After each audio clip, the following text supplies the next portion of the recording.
Tribuners tak sampai setahun memimpin Kejati Maluku, Rorogo Sega sudah tangkap 10 DPO. Hampir setahun memimpin Kejaksaan Tinggi Maluku, Rorogo Sega telah berhasil melakukan penangkapan terhadap 10 orang buronan. 10 orang tersebut terdaftar dalam daftar pencarian orang ditangkap dalam periode waktu Agustus 2020 hingga 2021. Kejati Maluku Rorogo Sega saat konferensi pers di Aula Kejati Maluku Kamis 22 Juli 2021 mengatakan keberhasilan itu atas kerjasama dengan Kejaksaan Agung. Salah satu buronan yang berhasil ditangkap yakni Ong Onggianto Andreas di Makassar, Sulawesi Selatan Selasa 9 Maret 2021 lalu.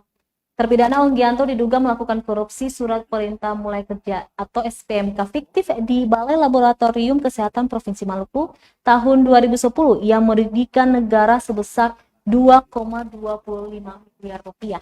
Dia menjadi DPO selama 7 tahun dan divonis pidana penjara selama 5 tahun serta membayar denda sebesar 300 juta rupiah subsidi 6 bulan kurungan penjara dan juga harus membayar uang pengganti sebesar 516 juta Pemuda Intelijen Kejaksaan Agung di Jakarta.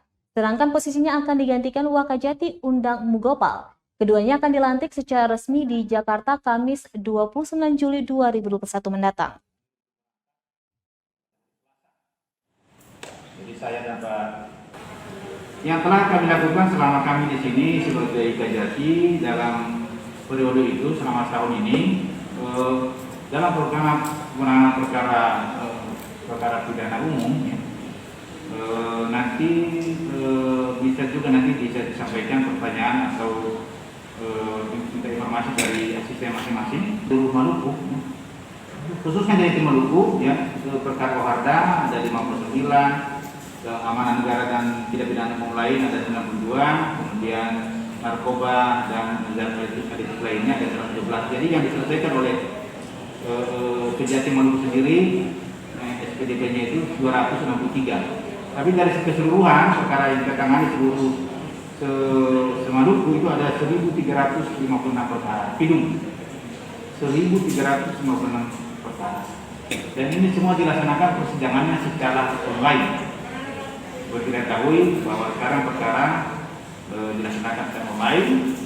Jadi 1.356 perkara mulai dari Kejati Maluku, Ambon, Maluku Tengah dan sampai juga kepada 5 kasus dari kita yang ada di daerah. Itu dari perkara-perkara video yang sudah kita tangani.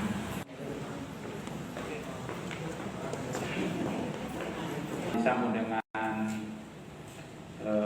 hari ulang tahun Ikatan Adian Sarana Karini wilayah Maluku dan Ambon yang ke-21 yang jatuh juga pada tanggal 21. Terima kasih sudah nonton. Jangan lupa like, subscribe, dan share ya.